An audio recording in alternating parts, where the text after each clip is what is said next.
گزشتہ سبق میں ایک مثال صرف ہم نے پڑھی تھی، اس مثال کا تعلق ان الفاظ کے ساتھ تھا کہ وَاعْتُبِرَ ذَلِكَ بِالْخُلَفَاءِ الرَّاشِدِينَ، کہ ہم نے جو یہ بات کی ہے نا کہ تمام احادیث کا احاطہ کرنا، تمام احادیث کو جمع کرنا، یہ کسی کے بس میں نہیں ہے۔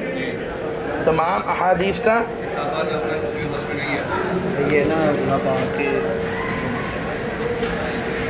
کسی کے بس میں نہیں ہے، اور اس کی دلیل کیا تھی؟ وَاعْتُبِرَ ذَلِكَ بِالْخُلَفَاءِ الرَّاشِدِينَ، کہا کہ یہ چیز وَاسْتُنْبِتَ، وَاعْتُبِرَ کی جگہ آپ کیا کر لیں؟ وَاسْتُنْبِتَ، اور اس چیز کا استنباط کیا گیا ہے خلفائے راشدین کو دیکھتے ہوئے۔ اور یہ جو اوپر والی عبارت ہے نا وَإِنَّمَا يَتَفَاضَلُ الْعُلَمَاء مِنَ الصَّحَابَةِ وَمَنْ بَعْدَهُمْ بِكَثْرَةِ الْعِلْمِ أَوْ جَوْدَتِهِ، کہ کثرت علم کے ساتھ اور علم کی عمدگی کے ساتھ علماء جو ہیں، چاہے وہ صحابہ میں سے علماء ہوں یا بعد والے علماء ہوں، یتفاضل، وہ مختلف درجات پہ ہوتے ہیں۔ انما یتفاضل، کہ مختلف درجات پہ ہوتے ہیں علماء، صحابہ اور تابعین اور ان کے بعد میں، بکثرت العلم او جودتہ، کثرت علم اور علم کی عمدگی۔ اب دیکھیں، میں یہ کہوں جی میں استاد ہوں، اب ایک طالب علم میں پختگی کے اعتبار سے مجھ سے افضل ہو، تو تفاضل کا جو معیار ہے وہ کیا ہے؟ کثرت علم اور اس کی جودت، علم کی عمدگی۔ بڑے طلبہ ہیں جو علم کے اعتبار سے اپنے اساتذہ سے اوپر ہوتے ہیں۔ اب وہ امام بخاری کا تو مشہور ہے نا کہ میں کسی بھی استاد کے پاس نہیں بیٹھا کہ جہاں بیٹھ کر مجھے لگا ہو کہ میرا علم اس سے کم ہے سوائے امام علی بن المدینی کے۔ تو یہ چیز ہوتی ہے۔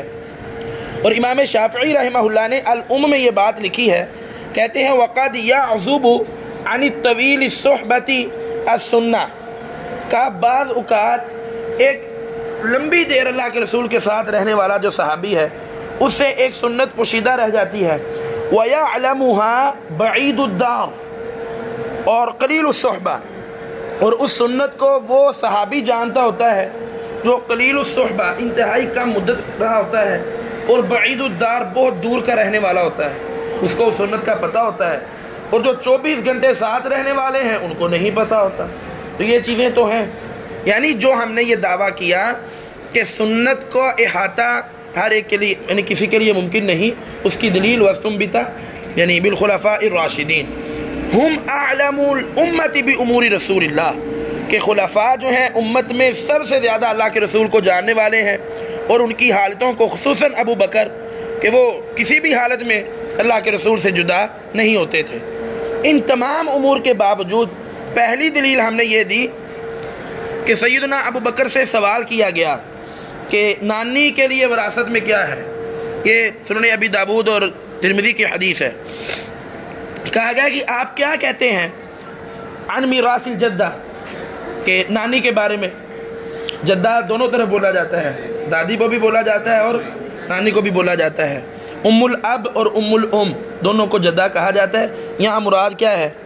ام الام، ام الاب نہیں، ام الام نانی جو ہوتی ہے، ام الام ماں کی ماں، اور ام الاب باپ کی ماں، دادی۔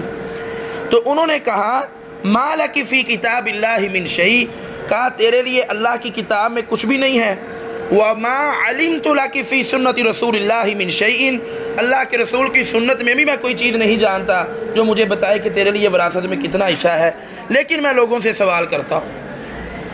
ابو بکر نے سوال کیا تو مغیرہ بن شعبہ نے اور محمد بن مسلمہ نے کہا کہ اللہ کے رسول نے اسے سدس دیا تھا، اور یہی حدیث سنت عمران بن حسین کو بھی پتہ تھی۔ یہ عمران بن حسین کی روایت جو ہے یہ ابو داود میں ہے 2896 نمبر پہ، اور اسی طرح ترمذی میں ہے 2099 نمبر پہ۔ اب میری طرف دیکھیں، شیخ الاسلام ابن تیمیہ کہتے ہیں یہ مسئلہ وہ ہے کہ اب امت کا اتفاق ہے۔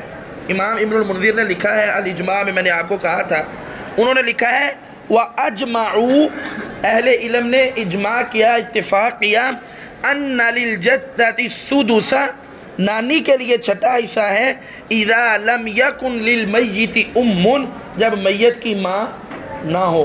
اب یہ ایک مسئلہ اتفاقی ہے، امت کا اجماع ہے، کہا یہ سنت ابو بکر کو معلوم نہیں تھی، اور جن صحابہ کرام کو معلوم تھی وہ رتبے کے اعتبار سے، مرتبے کے اعتبار سے ابو بکر سے کتنا کم ہے؟ سمجھ آئی ہے بات کی جو شیخ الاسلام ابن تیمیہ چیز سمجھانا چاہ رہے ہیں؟ کہا وَلَيْسَ هَؤُلَاءِ الثَّلَاثَةُ کہا وَلَيْسَ هَؤُلَاءِ الثَّلَاثَةُ کا نہیں ہے یہ تینوں مثل ابی بکر وغیرہ، ابو بکر اور اس کے علاوہ کی طرح من الخلفاء، یعنی یہ تینوں مقام و مرتبے میں نہ ابو بکر کے برابر ہو سکتے ہیں، نہ عمر کے، نہ عثمان کے، اور نہ علی کے، لیکن اس سنت کا انہیں علم تھا، اور جو سب سے زیادہ صحابہ کرام میں علم رکھنے والے ہیں ان کو اس چیز کا علم نہیں تھا۔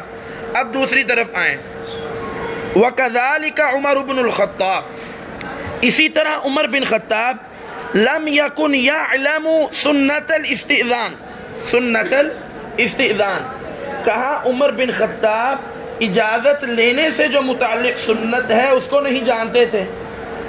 عمر بن خطاب اجازت لینے سے متعلق جو سنت ہے کہ رسول اللہ نے فرمایا کہ 3 دفعہ دستخط دو، اگر کوئی کہے آ جاؤ تو ٹھیک ہے، نہیں تو واپس چلے جاؤ۔ اب اس حدیث کو کون نہیں جانتے تھے؟ عمر بن خطاب۔ تو ابو موسیٰ اشعری ان کے پاس آئے، یہ صحیح البخاری میں بھی ہے اور صحیح مسلم میں بھی ہے یہ والی جو بات ہے۔ ابو موسیٰ اشعری ان کے پاس آئے، ہاں جی چل رہا ہے، ابو موسیٰ اشعری ان کے پاس آئے اور آ کے اجازت طلب کی، نہیں ملی تو چلے گئے۔ تو آئے عمر رضی اللہ تعالیٰ عنہ آئے اور بلایا، کہا واپس کیوں چلے گئے؟ کہا کہ آپ نے یعنی حدیث ہے رسول اللہ کی کہ واپس چلے جاؤ۔ کہا دلیل لاؤ وگرنہ تمہیں ہم سزا دیں گے۔ یہ پریشانی کی حالت میں کہاں گئے؟ مسجد میں، وہاں انصاری صحابی بیٹھے تھے، اور انصار صحابہ کی دیکھا کہ پریشان ہے، پوچھا، کہا یہ معاملہ بنا ہے۔ تو وہاں کہا گیا کہ ہماری اس مجلس میں جو سب سے چھوٹا بندہ ہے اس کو بھی سنت کا پتہ ہے۔ یہ ذرا بات یعنی غور کرنے والی ہے کہ اس سنت کا اسے بھی پتہ ہے جو سب سے چھوٹا ہے، اور عمر بن خطاب کو نہیں پتہ۔ اور گئے اور جا کر انہوں نے غالباً ابی بن کعب گئے اور انہوں نے جا کر گواہی دی کہ ہاں رسول اللہ صلی اللہ علیہ وسلم نے یہ اس طریقے کے ساتھ کہا ہے۔ اور اسی حدیث کے تحت جو ہے نا حافظ ابن حجر رحمہ اللہ نے یہاں فتح الباری میں یہ بات لکھی ہے، میں آپ کے سامنے عرض کرتا ہوں۔ وفیہ، یہ فتح الباری ہے، حدیث نمبر 2062 ہے۔ اس کے تحت حافظ ابن حجر رحمہ اللہ لکھتے ہیں وفیہ ان الصحابی الکبیر القدری اور الشدید اللزومی، کہا کہ اس حدیث میں یہ دلیل ہے کہ ایک ایسا صحابی جو بڑی قدر و منزلت والا ہے اور کثرت کے ساتھ رسول اللہ کے ساتھ رہنے والا ہے، قد یخفی علیہ بعض امرہ ویسمعہ من ہوا دونہ، کہا بعض اوقات ایسا صحابی جو مقام و مرتبے میں بھی بہت اعلیٰ ہے اور اللہ کے رسول کے ساتھ رہنے میں بھی بڑا مقام و مرتبہ ہے، لیکن اسے ایک سنت کا علم نہیں ہے، اور اسے سنت کا علم ہے جو اسے انتہائی کم درجے کا ہے۔ مثال سمجھ آئی ہے؟ کہا کہ یہ جو اجازت طلب کرنے والی سنت ہے یہ عمر بن خطاب کو پتہ نہیں تھی، اور انصاریوں کے بچوں کو بھی سنت کا پتہ تھا۔ تو یہ دلیل ہے کہ سنت کا احاطہ آج تک کسی کے پاس تھا بھی نہیں اور ہو بھی نہیں سکتا۔ سب سے پہلی چیز یہی تھی نا، اور بلکہ شیخ الاسلام ابن تیمیہ نے یہ بات کہی تھی کہ سلف سے جو احادیث کے خلاف فتوے ہمیں ملتے ہیں ان میں سب سے زیادہ سبب یہی پایا جاتا ہے کہ ان کو اس حدیث کا علم نہیں تھا، اور اس پہ اب دلائل دے رہے ہیں کہ واقعتاً ایسا ہوتا ہے کہ احادیث کا علم نہیں ہوتا۔ اب اگر عمر بن خطاب کو حدیث کا علم ہوتا تو وہ یہ بات کرتے؟ یہاں میں اس چیز کی طرف بھی اشارہ کروں کہ بعض لوگ جو یعنی کسی نہ کسی جہت سے حدیث کا انکار کرتے ہیں، کسی نہ کسی جہت سے وہ بڑا کلام کرتے ہیں، کہتے ہیں جی دیکھیں عمر بن خطاب رضی اللہ تعالی عنہ نے یہ دلیل نہیں بنائی اکیلے صحابی کی روایت کو، بلکہ کہا کہ اس پہ کوئی گواہی لے کے آؤ۔ کیا لے کے آؤ؟ گواہی لے کے آؤ، یعنی یہ خبر واحد تھی، اور عمر بن خطاب رضی اللہ تعالی عنہ نے خبر واحد جو ہے اس کو حجت نہیں سمجھا اور کہا کہ بھائی دلیل لے کے آؤ۔ تو اس کا ایک جواب تو ابن حجر اسقلانی رحمہ اللہ نے دیا فتح الباری میں، کہتے ہیں تم نے یہ بات کی ہے ٹھیک ہے، اب وہ گواہی ایک اور لے کے آئیں گے، تمہارے نزدیک وہ بھی خبر واحد ہے، دو اور لے کے آئیں گے وہ بھی تمہارے نزدیک خبر واحد ہے، وہ 3 گواہیاں اور لے کے آئیں گے وہ بھی تمہارے نزدیک خبر واحد ہے، وہ 4 گواہیاں اور لے کے آئیں گے وہ بھی تمہارے نزدیک خبر واحد ہے، وہ 5 گواہیاں اور لے کے آئیں وہ بھی تمہارے نزدیک خبر واحد ہے، تو یہ اعتراض کیسا ہے؟ یہ ایک جواب انہوں نے دیا۔ اور دوسرا جواب یہ حافظ نووی رحمہ اللہ نے، یہ شرح صحیح مسلم ہے، یہ آپ دیکھ لیں، 2053 نمبر حدیث ہے یہ صحیح مسلم میں، کتاب الآداب باب الاستئذان، کتاب الآداب باب الاستئذان، اس کے تحت یہ حدیث لے کے آئے ہیں۔ اور امام نووی رحمہ اللہ فرماتے ہیں وَقَدْ تَعَلَّقَ بِهَذَا الْحَدِيثِ مَنْ يَقُولُ لَا يُحْتَجُّ بِخَبَرِ الْوَاحِدِ، کہا اس حدیث سے استدلال کیا ان لوگوں نے جو کہتے ہیں کہ خبر واحد حجت نہیں ہے، کہا یہ وہ دلیل دیتے ہیں۔ وَزَعَمَ، اور دلیل دینے والے نے یہ گمان کیا، أَنَّ عُمَرَ رَدَّ حَدِيثَ أَبِي مُوسَى هَذَا لِكَوْنِهِ خَبْرَ وَاحِدٍ، کہ عمر رضی اللہ تعالی عنہ نے ابو موسیٰ کی اس حدیث کو اس لیے رد کیا کیونکہ یہ خبر واحد ہے۔ اِنَّا لِلَّهِ وَإِنَّا إِلَيْهِ راجعون، کہا جی وہ بھی خبر واحد اور متواتر کا خیال کرتے تھے، کہا یہ اعتراض انہوں نے کیا کہ ابو موسیٰ اشعری خبر واحد لے کے آئے تھے، اس لیے سیدنا عمر نے اس کو کیا کر دیا؟ رد کر دیا۔ وَهَذَا مَذْهَبٌ بَاطِلٌ، وَهَذَا مذہب باطل۔ یہاں میں اس طرف بھی اشارہ کروں کہ بعض لوگ کہتے ہیں کہ حافظ ابن حجر اور امام نووی یہ اشعری ہیں، یہ کیا ہے؟ اشعری ہے۔ علماء کہتے ہیں کہ یہ کہنا درست نہیں ہے، یہ کہنا درست نہیں ہے، کیونکہ وہ کہتے ہیں کہ اشعریوں کے جو اصول ہیں، اشعریوں کے جو ان کے مطابق اگر ان کو دیکھا جائے، بہرحال یہ الگ تفصیل میں چلا جاؤں گا، تو راجح بات یہی ہے کہ اسماء و صفات کے باب میں اگرچہ یہ اہل السنہ کے راستے پہ نہیں ہے، اہل السنہ کے طریقے پہ نہیں ہے، لیکن مطلقاً ان کو اشعری کہنا بھی درست نہیں ہے۔ اگر یہ یہاں نہیں ہے تو وہاں بھی نہیں ہے، اور صحیح معنوں میں متبع سنت آدمی ہے جس کو ایک محدث کہا جاتا ہے۔ باقی عقیدے کے مسئلے میں یہ تو ایک الگ کبھی نشست بنی، بلکہ یہ شیخ البانی رحمہ اللہ کے شاگرد ہیں مشہور حسن، ابو عبیدہ مشہور حسن، بڑے محقق آدمی ہیں، بڑے محقق، اللہ نے ابھی یہ زندہ ہے، بہت کتابوں کی تحقیق پہ انہوں نے کام کیا اور اللہ تعالیٰ نے ان کو بڑا ملکہ دیا ہے۔ انہوں نے تو باقاعدہ پوری کتاب بھی لکھی ہے اس پہ، امام نووی کے دفاع پہ، کہ یہ اشعری نہیں ہے، یہ اشعری نہیں ہے۔ اور اسی طرح حافظ ابن حجر رحمہ اللہ، ان کو مطلقاً اشعری کہنا یہ بات درست نہیں ہے۔ تو بہرحال اعتراض سمجھ آیا کہ عمر رضی اللہ تعالیٰ عنہ نے ابو موسیٰ کی حدیث کو رد کیا کیونکہ وہ کیا ہے؟ خبر واحد ہے۔ تو نووی رحمہ اللہ کہتے ہیں وَهَذَا مَذْهَبٌ بَاطِلٌ وَقَدْ أَجْمَعَ مَنْ يُعْتَدُّ بِهِ، وَقَدْ أَجْمَعَ مَنْ يُعْتَدُّ بِهِ، کہا جڑا کو انسانوں میں شمار ہوتا ہے نا، جس کو عالم کہہ سکتے ہیں، ان کا اتفاق ہے علی الاحتجاج بخبر الواحد ووجوب العمل بھی، خبر واحد سے دلیل لینا اور اس پہ عمل کرنا۔ اجمع من یعتد بھی، یہ میں نے نشان لگایا ہے، یہ صفحے کے آخر پہ ہے، آپ بعد میں دیکھنا چاہیں دیکھ سکتے ہیں، نشان نظر آ رہا ہے ہاں؟ عبارت بھی میں پڑھ رہا ہوں اور ترجمہ بھی کر رہا ہوں، انشاءاللہ بعد میں آپ دیکھیں گے تو سمجھ آ جائے گا۔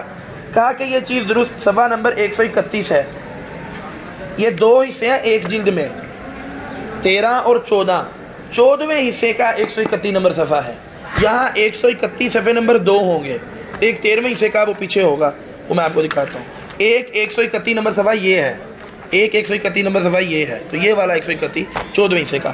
وَقَدْ أَجْمَعَ مَنْ يُعْتَدُّ بِهِ عَلَى الْاحْتِجَاجِ بِخَبْرِ الْوَاحِدِ وَوُجُوبِ الْعَمَلِ بِهِ وَدَلَائِلُهُ مِنْ فِعْلِ رَسُولِ اللَّهِ وَالْخُلَفَاءِ الرَّاشِدِينَ وَسَائِرِ الصَّحَابَةِ وَمَنْ بَعْدَهُمْ أَكْثَرُ مِنْ أَنْ يُحْصَرَ، کہا اس کے دلائل کہ خبر واحد سے دلیل لینا بھی واجب ہے اور عمل کرنا بھی واجب ہے، کہا اس کے دلائل اللہ کے رسول سے، صحابہ کرام سے اور ان کے بعد تابعین سے اتنے زیادہ ہیں، اکثر من ان یحصر، جن کو شمار کرنا ناممکن ہے، اتنے دلائل ہیں۔ اور اس پہ شیخ البانی کی ایک کتاب بھی ہے کہ خبر واحد جو ہے اس کے ساتھ عقیدے میں بھی دلیل لی جائے گی۔ بعض اصولیوں کا یہ نظریہ ہے کہ خبر واحد عمل میں واجب الاحتجاج ہے، لیکن کسی عقیدے کی بنیاد اس پہ نہیں رکھی جا سکتی۔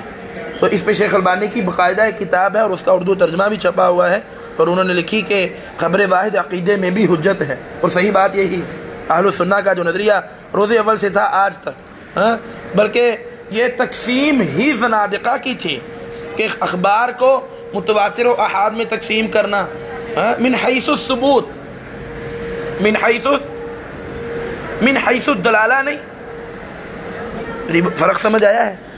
ایک ہے حدیث کا ثابت ہونا، ایک ہے حدیث کا دلالت کرنا، دونوں میں فرق ہے۔ محدثین من حیث الثبوت، من حیث شرائط نہیں لگاتے، راوی عادل ہو، تام الضبط ہو، سند متصل ہو، معلل نہ ہو یا معل نہ ہو، اور شاذ معلول لفظ علماء کہتے ہیں درست نہیں، کیونکہ یہ باب اعلا یعل بنتا ہے یا علل یعلل بنتا ہے۔ اعلا یعل بنے تو معل ہوتا ہے، علل یعلل بنے تو معلل ہوتا ہے، یہ معلول کیا ہوا؟ تو اس کو آپ بتا سکتے ہیں کہ سب سے پہلے صحیح حدیث کی تعریف میں یوں 5 شرائط کس عالم نے بیان کی اپنی کتاب میں؟ البوقدہ، ابن حجر؟ نہیں، غلط جواب۔ اور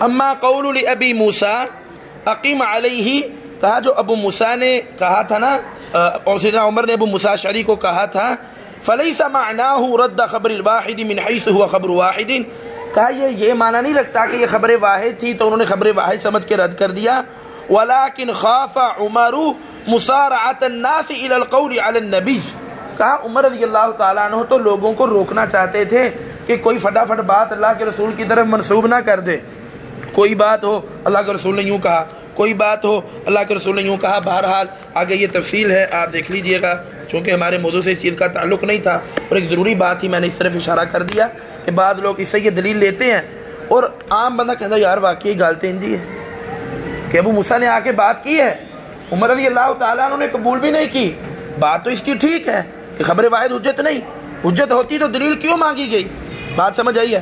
تو ابن حجر والا جواب منہ توڑ دینے والا ہے کہ 2 بھی تو خبر واحد ہی ہے، 3 بھی تو خبر واحد ہی ہے، 4 بھی خبر واحد ہے، 5 بھی خبر واحد ہے، بس ایک بات ہم کرتے ہیں، تم تواتر میں تعداد کا تعین کر دو، متواتر و احاد کو ہم مان لیں۔ ایک کام کر لو، اس میں تعداد کا تعین کر لو کہ متواتر کتنی تعداد میں راوی روایت بیان کرے تو اس کو متواتر کہنا ہے۔ کہتے ہیں جی اتنی تعداد ہو کہ سننے والے کو یقین ہو کہ یہ جھوٹ نہیں ہو سکتی، کہا یہ تو بعض اوقات اکیلا بندہ، مثال کے طور پہ سند اس طرح ہو، رسول اللہ، عبداللہ بن عمر، نافع، مالک، اور مالک کے شاگرد شافعی، شافعی کے شاگرد احمد۔ اب اس سند پہ کس کو اعتراض ہوگا؟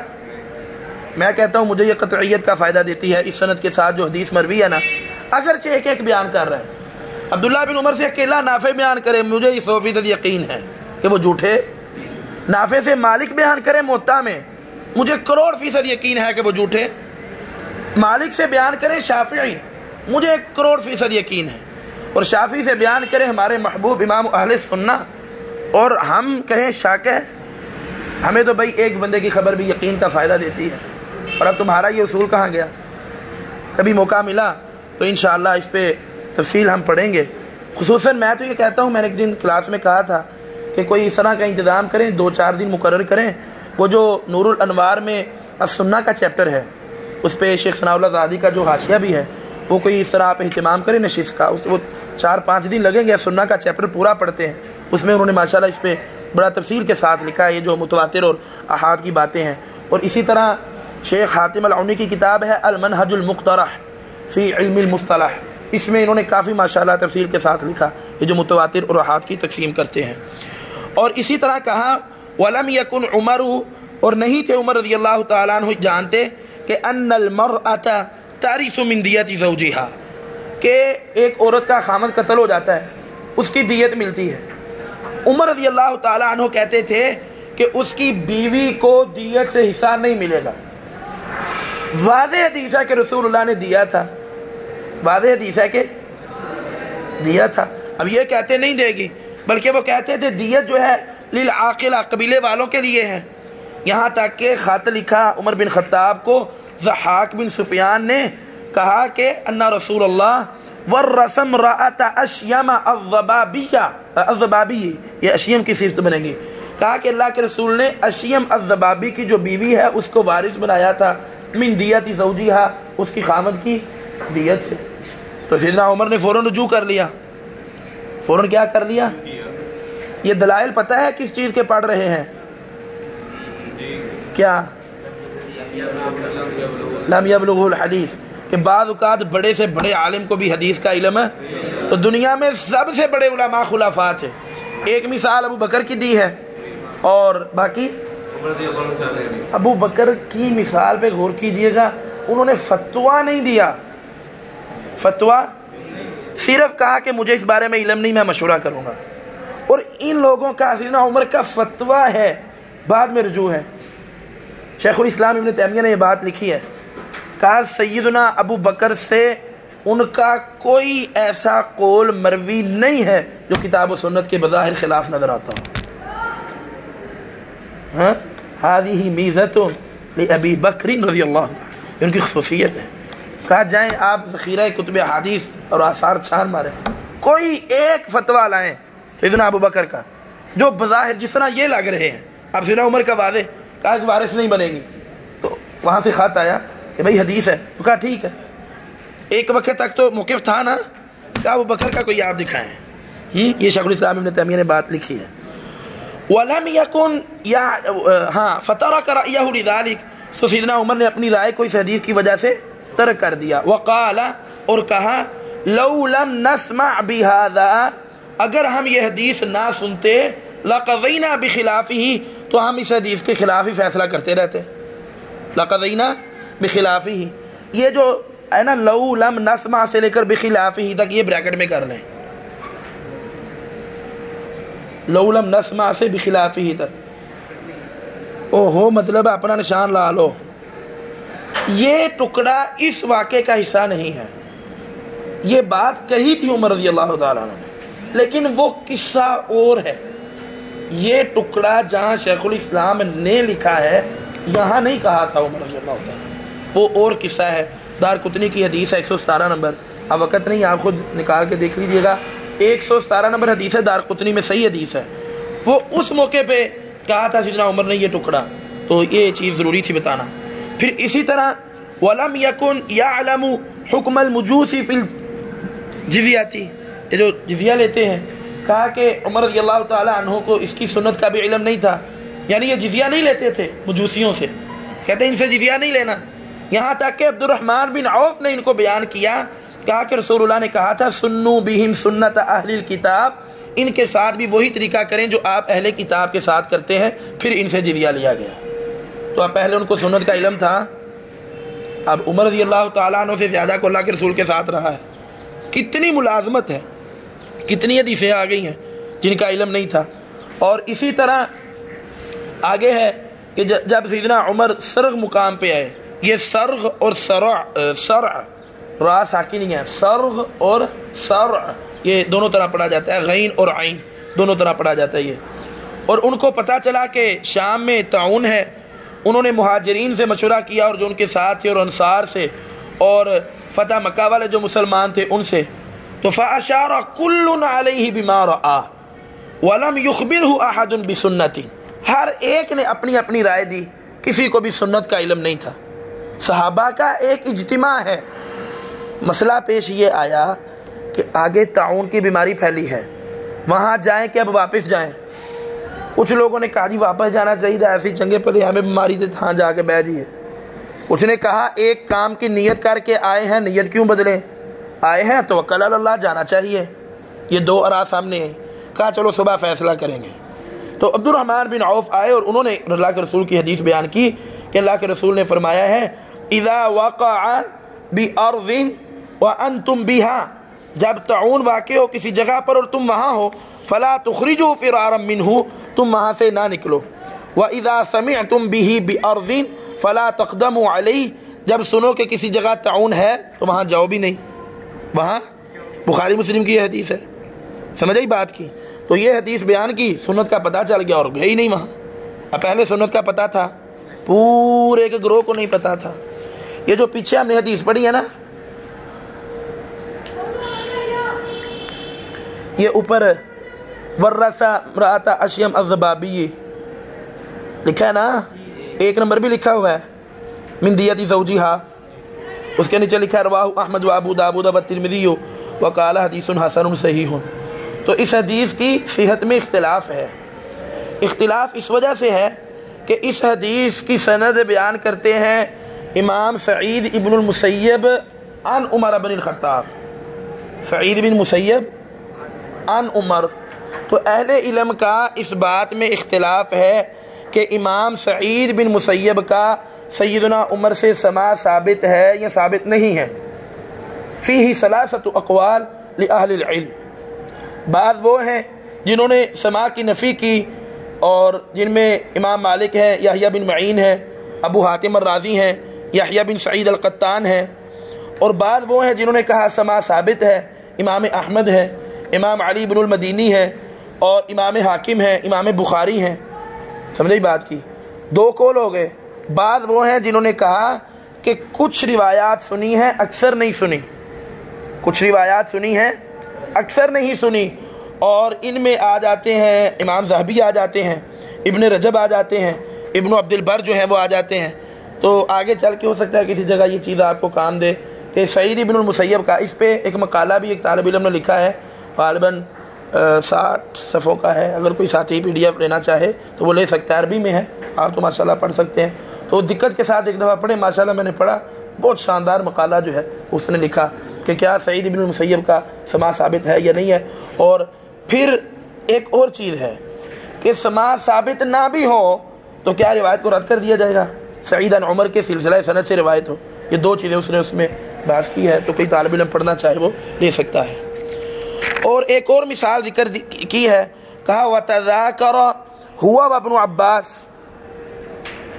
امر الذی یشک فی صلاتی، ابن عباس اور سیدنا عمر آپس میں گفتگو کر رہے تھے اس شخص کے بارے میں کہ جو اپنی نماز میں شک میں مبتلا ہو جاتا ہے کہ اس نے 2 رکعتیں پڑھی ہیں یا 3 پڑھی ہیں یا کیا معاملہ ہوا۔ فلم یکن قد بلغتہ السنۃ فی ذلک، تو ان کو سنت کا پتہ ہی نہیں تھا کہ رسول اللہ کا فرمان کیا ہے۔ تو عبد الرحمن بن عوف نے کہا کہ انہ رسول اللہ نے فرمایا ہے انہ یطرح الشک ویبنی علی ما استیقن، کہ شک کو چھوڑ کے جو یقین ہے اس پر بنیاد رکھے گا۔ تو ابھی حدیث کا سیدنا عمر کو نہیں پتا تھا۔ اور اسی طریقے کے ساتھ ایک مرتبہ سیدنا عمر سفر پہ تھے تو فہاجت ریح، ہوا بڑی تیز چل پڑی، تو کہا کہ کون ہے جو مجھے ہوا کے بارے میں حدیث بیان کرے؟ تو سیدنا ابو ہریرہ کہتے میں قوم میں پیچھے تھا، وَأَنَا فِي أُخْرَيَاتِ النَّاسِ فَحَسَسْتُ رَاحِلَتِي، میں اپنی سواری کو تیز کیا، میں آ گیا ان کے پاس اور میں نے ان کو اللہ کے رسول کا حکم بتایا کہ جب ہوا تیز چلے تو اس وقت کیا کرنا ہے۔ وہ حاشیے میں حدیث لکھی ہوئی ہے، اللہم انی اسألک خیرہا وخیر ما فیہا وخیر ما ارسلت بہ واعوذ بک من شرہا وشر ما فیہا وشر ما ارسلت بہ، یہ دعا یعنی رسول اللہ صلی اللہ علیہ وسلم نے سکھائی ہے۔ فہذہ مواضع لم یکن یعلمها عمر حتی بلغہ ایہا من لیس مثلہ، کہا کہ ان جگہوں کے یعنی ان موقعوں پر سنت کا سیدنا عمر کو نہیں پتا تھا، اور سنت اس صحابی نے بتائی جو مقام و مرتبے میں سیدنا عمر کی مثل کام تھی۔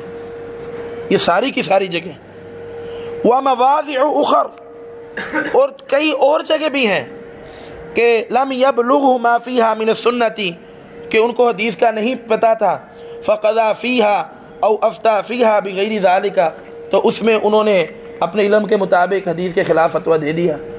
یہ پیچھے ساری مثالیں وہ ہیں جہاں سیدنا عمر نے رجوع کیا، سیدنا عمر نے رجوع کیا یا فتویٰ دینے کے دوران ہی کسی نے آ کے حدیث کا بتا دیا۔ اب آگے وہ مثالیں دے رہے ہیں جو یعنی انتہا بھی اسی پہ ہی ہوئی کہ ان کو پتہ نہیں چلا سنت کا۔ وہ مثال دی ہے مثل ما قضا فی دیت الاصابع انہا مختلفۃ بحسب منافعها، کہا کہ انگلیوں کی جو دیت ہے یہ ہر انگلی کی دیت مختلف ہوگی، حالانکہ صحیح بخاری کی واضح حدیث ہے، رسول اللہ نے فرمایا تھا کہ انگلوں کی دیت برابر ہے، ہذہ وہذہ سوا یعنی الخنصر والابہام، اس طرح اللہ کے رسول نے کیا تھا۔ دیکھیں کہا دیت میں یہ دونوں انگلیاں برابر ہیں، چاہے خنصر ہو چاہے چودھری صاحب ہوں، دیت میں کیا ہے؟ اور سیدنا عمر نے کیا فتویٰ دیا؟ انگلی لکھی جائے گی، یہ کاٹی ہے، اس سے کتنا کوئی انسان فائدہ لیتا ہے، یہ انگلی کٹی ہے، اس کا فائدہ زیادہ انسان لکھتا ہے۔ اب یوں تو نہیں لکھا جاتا نا، عموماً یوں لکھا جاتا ہے، نقصان زیادہ ہے۔ انگوٹھا سب سے زیادہ قوت کا سبب ہے، یہ ختم ہوا تو اور دیت جو ہے وہ دیں گے، سمجھ آئی بات کی؟ تو انہوں نے کہا یار حساب سے اس کو آپ کہہ سکتے ہیں کہ اپنی اجتہاد کے مطابق، جو ہم نے اوپر پڑھا تھا نا کہ ایک عالم کو جب حدیث نہیں ملتی وہ کیا کرتا ہے؟ قرآن کی کسی آیت کے ظاہر کو دیکھتے فتویٰ دیتا ہے، یا حدیث کو، یا قیاس کو، یا استصحاب کو۔ ایک اور چیز اضافہ کر لیں، اجتہاد۔ کیا؟ باقی بھی ساری چیزوں میں اجتہاد ہے، اجتہاد کا اگر لغوی معنی مراد لیا جائے کہ کوشش کرنا، لیکن یہاں اجتہاد من ہے اور جہت سے ہے کہ نہ قرآن کی آیت کا ظاہر ہے، نہ حدیث کوئی اور موجود ہے، نہ قیاس ہے، نہ استصحاب ہے۔ ویسے ہی کہا کہ یار مختلف ہونی چاہیے، ہاں دیت کا سوال ہوا نا تو کہا مختلف ہونی چاہیے، یہ کیا کوئی چیچی ہے جو چھوٹی خنصر اس کو کاٹے اور اس کو کاٹے، برابر تو نہیں ہونی چاہیے، دیکھو یہ چھوٹی ہے وہ بڑی ہے، اتنے سطر بڑی ہے، ہاں یہ برابر نہیں ہونی چاہیے، ویسے کہ اجتہاد کیا۔ حالانکہ صحیح بخاری میں حدیث ہے کہ ابو موسیٰ کی اور عبداللہ بن عباس کی، کہا وَهُمَا دُونَهُ بِكَثِيرٍ فِي الْعِلْمِ، کہا یہ دونوں صحابی علم کے اعتبار سے انتہائی کم ہے سیدنا عمر سے۔ کون کون؟ ابو موسیٰ اور ابن عباس۔ کہا وَهُمَا دُونَهُ بِكَثِيرٍ مِّنَ الْعِلْمِ، لیکن انہوں نے یہ بات بتائی کہ اللہ کے رسول نے کہا تھا هَذِهِ وَهَذِهِ سَوَا یعنی الخنصر وال۔ اب واضح حدیث جو ہے موجود ہے اور سیدنا عمر کا فتویٰ کیا ہے؟ اس کے خلاف ہے، حدیث نہیں ملی۔ ہمارا ایمان ہے حدیث پہنچتی تو وہ ایسا۔ وَلَمْ يَكُنْ ذَلِكَ الْحَدِيثُ عَيْبًا فِي حَقِّ عُمَرَ، کہا یہ حدیث سیدنا عمر کے لیے کوئی عیب نہیں ہے، حَيْثُ لَمْ يَبْلُغُهُ الْحَدِيث، اس وقت جب یہ حدیث ان کو پہنچی ہی نہیں۔ آج کوئی اٹھ کے کہے آؤ جی میں آپ کو بتاتا ہوں سیدنا عمر قرآن و حدیث کے خلاف فتوے دیا کرتے تھے، قرآن یہ کہتا ہے، حدیث یہ کہتی ہے، عمر رضی اللہ عنہ یہ کہتے ہیں، مسئلہ ثابت ہوا کہ وہ حدیث کے خلاف فتوے دیتے ہیں۔ کہنے والا کیا ہی سکتا ہے نا۔ تو سب سے پہلا سوال یہ ہوگا کہ بتاؤ کہ سیدنا عمر کو اس حدیث کا علم تھا؟ وہ کہے ہوئے گا ہی نا، اور دو چار مسالہ بھاؤ اسی لیے پڑھ رہے ہیں، ایتھے بھی نہیں، ایتھے سمجھے بات؟ سب سے پہلا سوال کیا اس صحابی کو حدیث کا علم تھا؟ نمبر دو، یہ صرف صحابی کے حق میں نہیں، آج کوئی کہے نا امام شافعی نے فلاں حدیث کے خلاف فتویٰ دیا، پوچھو امام شافعی کو اس حدیث کا علم تھا؟ دو جواب، ہاں یا پہلے تو وہ یہ ثابت کرے۔ اگر وہ کہے ہاں، پوچھو پھر اس حدیث کے مطابق فتویٰ کیوں نہیں دیا؟ یہ تلاش کرو، اس حدیث کے مطابق فتویٰ کیوں نہیں دیا؟ تو جب سبب تلاش کریں گے، یہاں وہ حدیث امام شافعی کے نزدیک ثابت نہیں ہوگی، یہاں وہ اسے منسوخ سمجھتے ہوں گے، یہاں اس سے جو مسئلہ یہ نکال رہا ہے وہ مسئلے کو ثابت نہیں سمجھتے ہوں گے۔ دیکھنے ایک دفعہ کچھ سوال کرنا ہے کر لیں، باندھ نہیں کرنی کتابیں۔